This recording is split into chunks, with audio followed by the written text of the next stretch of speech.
नमस्कार, VIP news आप देख रहे हैं। मैं आपके साथ सागर मिश्रा। एक बार फिर विधायक सरयू राय ने ट्वीट के जरिए झारखंड की सियासत अब पूरी तरह से अब इर्द गिर्द कर दी और सियासत अब गर्मा गई। सोशल मीडिया के जरिए उन्होंने एक नया खुलासा किया है। आरोप लगाया कि 8 जिलों में बने बीजेपी कार्यालय निर्माण में गड़बड़ी हुई है और अनियमितता बरती गई। इस पर बीजेपी की क्या कुछ प्रतिक्रिया रही और सियासत कितनी जोरों पर है, देखिए रिपोर्ट, फिर करेंगे चर्चा।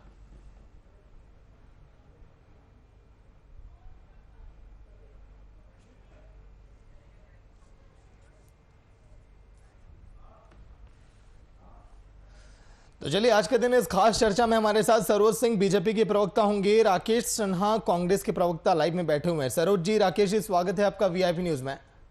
जी धन्यवाद। सरोज जी, पहले आपके ही पास आऊंगा। सर, आप ही के सरकार में मंत्री रहे सरयू राय, अगर इस तरह से अगर ट्वीट करेंगे, आरोप लगाएंगे, तब तो सर फिर जनता को भी ये होगा कि हाँ, लग रहा है जरूर कि इसमें कुछ गड़बड़ी रही है।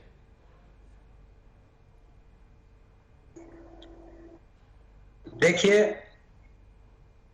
ये जो विषय है, उन्होंने क्या ट्वीट किया है, नहीं किया है जी, मुझे उन्होंने क्या ट्वीट किया है, नहीं किया है, इसकी मुझे जानकारी नहीं है। पहला नंबर। दूसरा नंबर क्या है कि पार्टी के जो ये कार्यालय बने हैं, तो क्या उसके बारे में क्या हुआ है, क्या नहीं हुआ, ये पार्टी मुझे कुछ भी पता नहीं है इसके बारे में। सर, ट्वीट आपको पहले बता दूं सरोज जी, पहले ट्वीट में आपको बता दूं सरयू राय ने क्या लिखा है।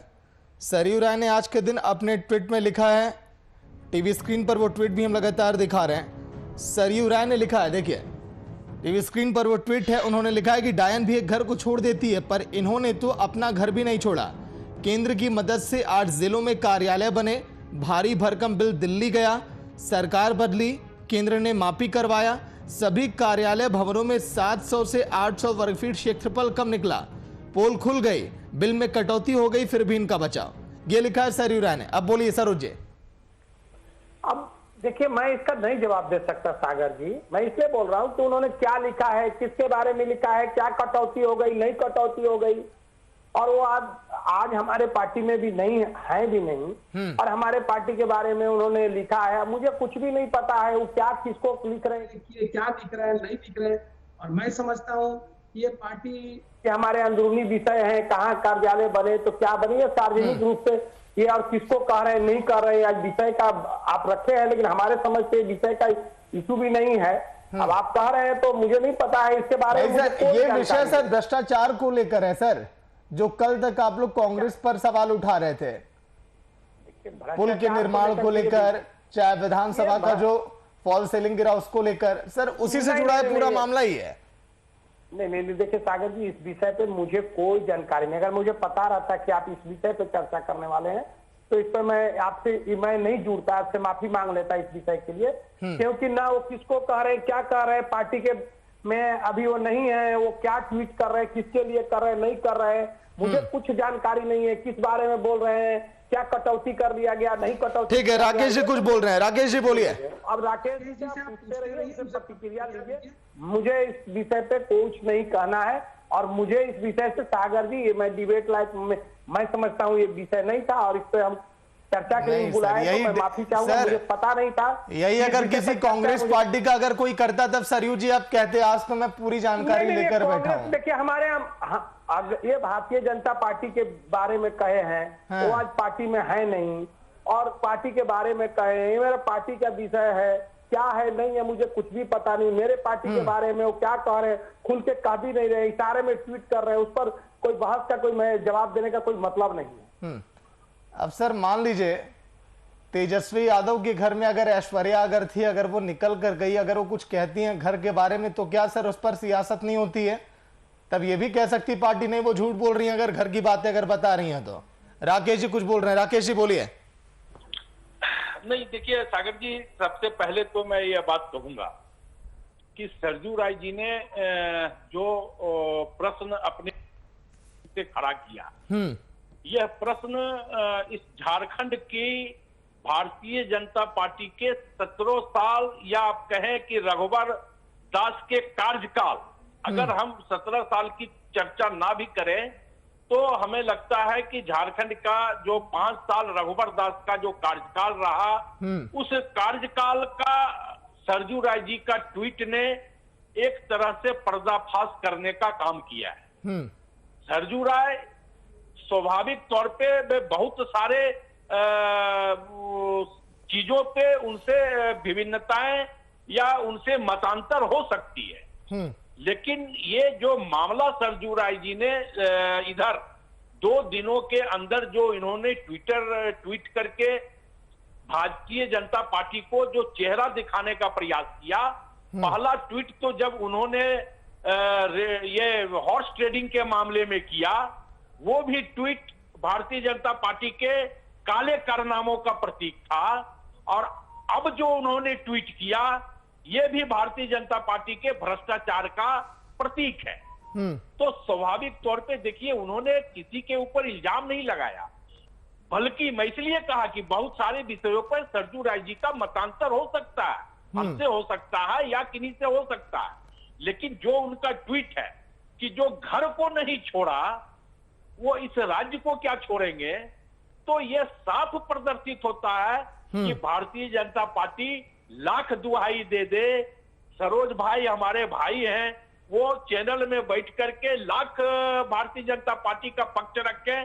स्वाभाविक तौर पे मैं ये भी कहता हूं उनको रखना चाहिए, क्योंकि वो उसके एक अंग है, मैं भी रखता हूं, लेकिन जिस प्रकार का भ्रष्टाचार रघुवर दास के कार्यकाल में हुआ, मैं अभी 2 दिन पहले आप ही के चैनल में डिबेट में मैंने कहा कि झारखंड की रघुवर सरकार की यह क्रियाकलाप रही कि एक पुल चूहा खा गया, दूसरा पुल ढह गया, और विधानसभा जो 400 से ऊपर करोड़ रुपए के लागत से रघुवर दास जी के कार्यकाल में बना था, लगभग 400 के रुपए के लागत से उसका प्रोजेक्ट था, उसका 2-2 बार सीलिंग गिरना, तो ये स्वाभाविक तौर पे कहीं ना कहीं यह प्रदर्शित होता है कि जब अपना घर बनाने में ही लोग कमीशन खोरी करने लगता है, तो अगर बाहर के लोगों का बिल्डिंग बनाना है तो कमीशन खोरी नहीं होगा, इसकी क्या गारंटी है।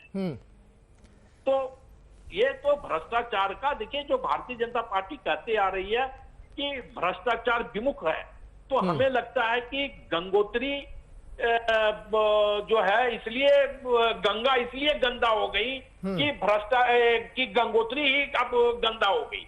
तो भारतीय जनता पार्टी का जब केंद्रीय नेतृत्व भ्रष्टाचार के आकंठ में डूबा है, तो स्वाभाविक तौर पे रघुवर दास जी भी उसी के हिसाब से झारखंड में भ्रष्टाचार कर रहे थे।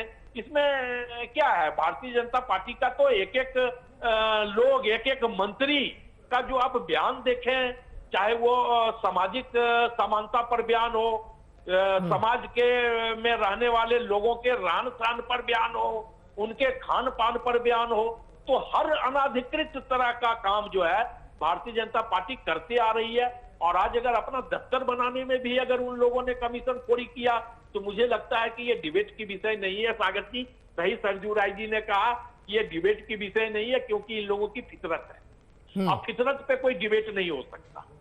चलिए, अब सर जवाब दे पाएंगे राकेश जी की बातों का? सरोज जी, नो कमेंट, चूंकि आप सागर जी बुला लिए हैं हमें और मुझे का विषय नहीं पता था, इसलिए मैं आपके चैनल को मैं छोड़ नहीं रहा हूं, क्योंकि बैठा हूं तो मैं बीच में उठना उचित नहीं समझता हूं। आपका चैनल का भी अच्छा नहीं लगेगा। नहीं सर, मतलब कि सामने वाला सर आरोप लगा रहा है ना सर कि आपके शासनकाल में घोटाले हुए हैं। नो कमेंट इस विषय पे। इस विषय ये जो है राकेश जी के दूसरे दिन इन सारे बातों का मैं जवाब दूंगा, भ्रष्टाचार पे जो बात कहेंगे, लेकिन उससे जुड़ा हुआ इशू है, मुझे कुछ जानकारी नहीं है, और क्या कहे, किसको कहे, नहीं कहे, इसलिए उस विषय पे कोई कमेंट्स नहीं है मेरा। चलिए ठीक है, राकेश जी बोलिए। आज तो नो कमेंट कह रहे हैं सरोज जी। मुझे लगता है कि मैंने पहले भी कहा कि भाई है सरोज जी, अब इनके पास सरोज जी को नो कमेंट के अलावा मुझे नहीं लगता कि कोई दूसरा शब्द होगा, क्योंकि देखिए इंसान तो इंसान होता है ना। सरोज जी को भी ये पता होगा कि कैसे भारतीय जनता पार्टी का कार्यालय बनाने में ही उनके नेता या उनके मंत्री या उनके मुख्यमंत्री जो है भ्रष्टाचार कर रहे हैं। तो अब सरोज जी इस पर क्या कमेंट कर सकते हैं? स्वाभाविक तौर पे सरोज जी की जो स्थिति है, वो स्थिति मतलब बहुत ही दयनीय स्थिति में बेचारे वो फंस गए हैं कि अगर अपने ही नेताओं के बयान पर अगर वो खंडन करें। देखिए सरजू राय जी को सरोज सिंह जी ने कहा कि सरजू राय जी अब मेरे पार्टी में नहीं है। ठीक है, तो स्वाभाविक तौर पे सरजू राय जी इनके पार्टी में नहीं है, सरजू राय जी ने भारतीय जनता पार्टी छोड़ दिया है। लेकिन उसके बावजूद सरजू राय जी का जो बयान है और भारतीय जनता पार्टी के जो प्रदेश के जो नेता है उनका जो एक आत्म लगाव सरजू राय जी के साथ है, ये इससे कतई ये नहीं है कि सरजू राय जी प्रत्यक्ष में भारतीय जनता पार्टी में नहीं है, लेकिन वो अप्रत्यक्ष रूप में भारतीय जनता पार्टी के साथ है। राज्यसभा के चुनावों में भी जिस प्रकार सरजू राय जी ने भारतीय जनता पार्टी को मदद करने का काम किया, वोट देने का काम किया, लगातार सरजू राय जी का, देखिए सरजू राय जी का जो टारगेट है वो टारगेट समझिए सागर जी, ये मैं बहुत अहम बात कह रहा हूं, शायद हो सकता है कि मैं गलत हूं, लेकिन जहां तक मुझे जानकारी है कि सरजू राय जी का टारगेट भारतीय जनता पार्टी नहीं है। सरजू राय जी का टारगेट रघुवर दास। हाँ, तो रघुवर दास जी का कार्यकाल का जो भ्रष्टाचार है वो मैं जानता हूं कि सरजू राय जी जब रघुवर दास जी के कैबिनेट में मंत्री थे, खाद्य आपूर्ति मंत्री थे, उस वक्त भी वो सरकार का कैबिनेट मंत्री में रहते हुए भी वो सरकार के भ्रष्टाचार के खिलाफ वो बात किया करते थे अखबारों में और ट्विटरों पे। तो उनका टारगेट रघुवर दास है, क्योंकि रघुवर दास जी जिस प्रकार अहंकार में डूब करके, जिस प्रकार आज मैं कह सकता हूं कि देश की सत्ता नरेंद्र मोदी ने अहंकार में डूब करके चला रहे हैं, उसी प्रकार इन 5 सालों का दौर रघुवर दास जी का इस राज्य की राजनीति में अहंकारी मुख्यमंत्री के रूप में रघुवर दास जी गिने जाएंगे, चुने जाएंगे और समझे जाएंगे। क्योंकि जिस प्रकार रघुवर दास जी ने अपने कार्यकाल में राज्य की जनता के साथ बदतमीजी, मैं ये शब्द का यूज करना चाहता हूं, या बदसलूकी करने का काम किया है, तो स्वाभाविक तौर पे लोगों का खुन्नस तो रघुवर दास जी के ऊपर है। और आप देखेंगे भी, आपको ये भी पता होगा कि कैसे अपने अहंकार में डूब करके रघुवर दास जी ने एक दुष्कर्म पीड़ित पिता जब उनसे न्याय मांगने के लिए गया तो वो उसको मंच से किस प्रकार दुत्कार रहे थे।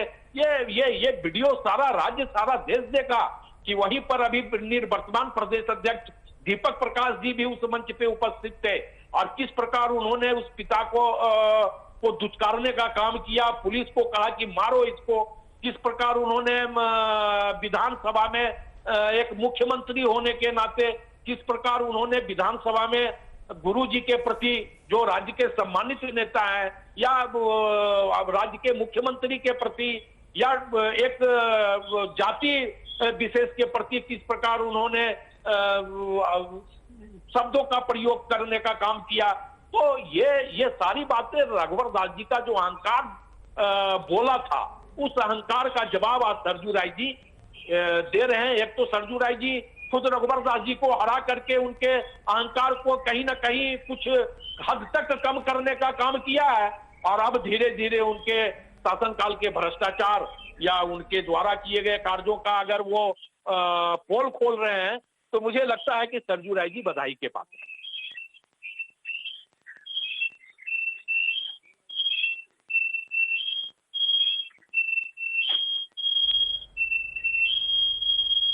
सरोज जी, सरोज जी आवाज मिल पा रही है आपको? हाँ मिल रही है। सरोज जी, जो तमाम यूजर हैं सर, वो भी यही लिख रहे हैं कि राज्य के सभी जिलों के लिए बीजेपी ने दोपहिया गाड़ियां खरीदी थी, सभी बाइक होंडा कंपनी की थी सर, CD 110, और सभी बाइक अपने भतीजे के शोरूम से दिलवाया था मुख्यमंत्री जी ने, और ये घपला ही किया गया है। हाँ, ये मेरे विषय, ये जो है इस पे आप प्रतिक्रिया उनसे ले लीजिए। मुझे कोई जानकारी नहीं है, जो जिस विषय की जानकारी नहीं है, ये हुआ है नहीं हुआ है क्या है, मैं ऐसे ही हाइपोथेटिकल बातों का जवाब नहीं देता। चलिए, बहुत बहुत शुक्रिया सरयू जी बातचीत के लिए, चर्चा में शामिल होने के लिए। लेकिन राकेश जी, देखिए भ्रष्टाचार तो देखिए सभी सरकारों में हुआ सर, कोई भी सरकार दूध की धुली नहीं रही। चाहे अगर हम देखें, आपने भी कल के दिन एक्सेप्ट किया था कि अगर पुल का निर्माण किया गया तो अवैध खनन भी उसके पीछे बड़ी वजह है। तो अवैध खनन को अगर हम रोकेंगे तब जाकर कहीं ऐसा ना हो कि आगे भी आने वाले समय में कोई बड़ी चक्रवात आए, कोई बड़ा तूफान आए, इस तरह की तस्वीरें और हम देखें, तो भ्रष्टाचार पर लगाम लगाने के लिए आप लोग क्या कर रहे हैं राकेश जी? नहीं सागर जी, देखिए सबसे बड़ी बात यह है कि आप बताएं कि 2 साल के दरमियान जो महागठबंधन की सरकार बनी है, तो इस 2 साल के दरमियान एक भी भ्रष्टाचार आपके सामने आया सरकार का? नहीं आया। अब रही बात भ्रष्टाचार पे लगाम के लिए, तो मैं इसीलिए कहा सागर जी आपको उस दिन भी आपके डिबेट में बैठ करके कि देखिए जो 17 सालों का नासूर है, उन नासूरों को हम साल भर में ऑपरेशन करके खत्म नहीं कर सकते। उसके लिए प्रक्रिया चालू है, और आप देखें कि जब प्रक्रिया चालू है तो भारतीय जनता पार्टी के लोगों में तिलमिलाहट है। मैं उस दिन भी ये बात कही थी कि तिलमिलाहट है, उनके द्वारा धमकी दिया जा रहा है राज्य के प्रशासनिक पदाधिकारियों को कि आप ये मत करो, शोषण मतलब एकदम धमकी के रूप में जो है वो निशिकांत दुबे जी के द्वारा, उनके सांसद के द्वारा प्रशासन को कहा जा रहा है कि आप होश में रहो।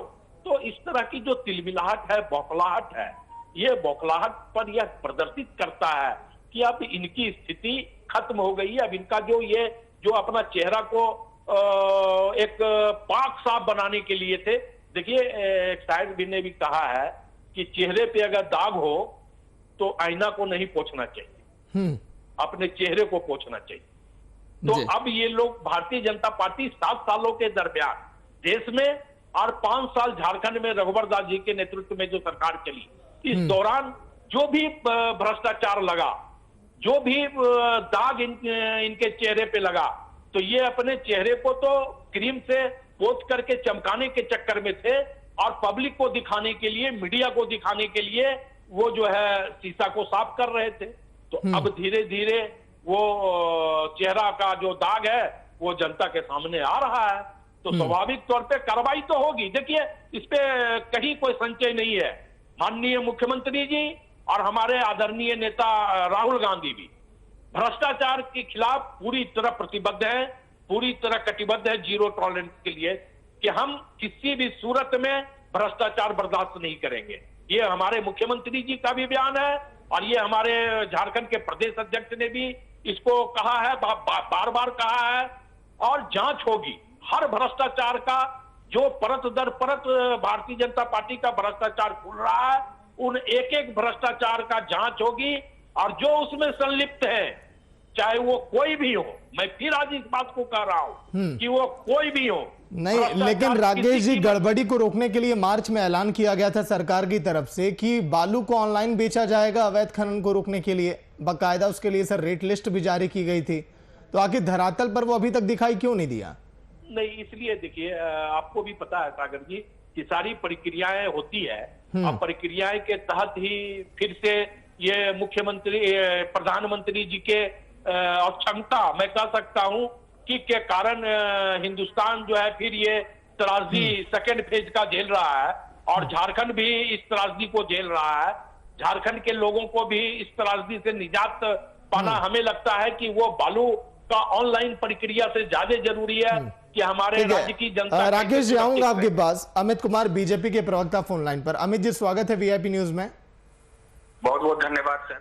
अमित जी, अभी सरोज जी जुड़े थे, फोन लाइव में बैठे थे, उनका ये कहना कि जो आज के दिन टॉपिक है उसका हमारे पास जवाब नहीं। उम्मीद हम करते हैं कि शायद आपके पास जवाब होगा, क्योंकि जिस तरह से सरयू राय ने ये कहा है कि 8 जिलों में जो तमाम कार्यालय बने बीजेपी के, अपने ही घर में भ्रष्टाचार किया गया, उन कार्यालयों में बहुत अधिक अनियमितताएं देखी गई हैं। नहीं, देखिए ये पूरी तरह से निराधार है, आरोप पूरी तरह से निराधार है, और हमारे प्रदेश के महामंत्री जी ने कल ही इस बात को मीडिया के सामने आकर कहा कि ये पूरी तरह से निराधार। अब सरयू राय जी वरिष्ठ नेता है, हमारे पार्टी में रहे हैं, और आप जानते हैं कि उनका इस तरह का झूठा आरोप लगाने का लगातार परंपरा रहा है, उनकी आदत रही है। तो वो एक तरह से झूठा आरोप पार्टी के ऊपर किस तरह से पार्टी को बदनाम किया जाए वो लगाने का प्रयास करते रहते हैं।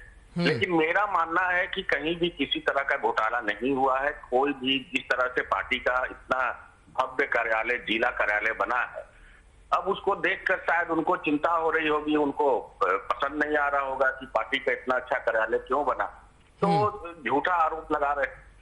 ठीक है, बताइए राकेश जी, ऐसे तो कोई भी आरोप लगा सकता है ना। मान लीजिए कोई आपकी पार्टी का चला गया बीजेपी में, वही कल को कहने लगे कि हाँ हेमंत सरकार में बहुत अधिक भ्रष्टाचार हो रहा है, छिपाने की कोशिश की जा रही है, वो लगे ट्वीट करने इसी पर, तब सर आप क्या करेंगे? नहीं देखिए, मैंने कहा इस बात को, पहले भी इस बात को कहा कि सरजू राय जी भले ही भारतीय जनता पार्टी छोड़ चुके हैं, लेकिन सरजू राय जी की घनिष्ठता भारतीय जनता पार्टी के साथ आज भी है। सरजू राय जी की दूरियां रघुवर दास जी के साथ है, भारतीय जनता पार्टी के साथ रही। इस बात को समझने का प्रयास किया जाना चाहिए सागर जी, कि सरजू राय जी की दूरियां भारतीय जनता पार्टी से नहीं है, भारतीय जनता पार्टी से आज भी उनकी नजदीकियां हैं। और भारतीय जनता पार्टी के एक एक नेता, चाहे वो प्रदेश के हो या राष्ट्रीय स्तर पे जो उनके प्रभारी हो या जो भी उनके संगठनात्मक लोग हैं, सरजू राय जी आज भी उनके साथ संबंध रखे हुए हैं। और सरजू राय जी आज भी, आप सरजू राय जी से कहो कभी कि वो नरेंद्र मोदी के खिलाफ बयान दे दे, नहीं देंगे वो। मैं फिर इस बात को कह रहा हूं कि सरजू राय जी नरेंद्र मोदी जी के खिलाफ बयान नहीं दे सकते, सरजू राय जी बाबूलाल मरांडी के खिलाफ बयान नहीं दे सकते, सरजू राय जी भारतीय जनता पार्टी के प्रदेश अध्यक्ष दीपक प्रकाश जी के खिलाफ बयान नहीं दे सकते सरजू राय जी, लेकिन रघुवर दास के खिलाफ बयान वो दे सकते हैं। और जो उन्होंने बयान दिया है वो बिल्कुल रघुवर दास जी के कार्यकाल का बयान है। और सरजू राय जी का जो ये ट्वीट है, ये बिल्कुल इसको नकारा नहीं जा सकता, क्योंकि ये ट्वीट रघुवर दास के कार्यकाल का है। और सरजू राय जी की बहुत पैनी निगाह है रघुवर दास के कार्यकाल का। ठीक है, तो स्वाभाविक तौर पे बिल्कुल आरोप तो देखिए लगे हैं, अब इसको बीजेपी तो निराधार बता रही है, अब ये जांच का भी विषय है। बहुत बहुत शुक्रिया राकेश जी आपका, अमित जी आपका, बातचीत के लिए, वीआईपी न्यूज में चर्चा में शामिल होने के लिए। तो 7 साल 700 कार्यालय, लेकिन आज के दिन सरयू राय के ट्वीट ने थोड़ी हलचल मचा दी और उसके बाद आरोप प्रत्यारोप की सियासत लगातार जारी है, जिस तरह से आपने डिबेट में भी देखा। फिलहाल इतना ही, देखते रहिए वीआईपी न्यूज।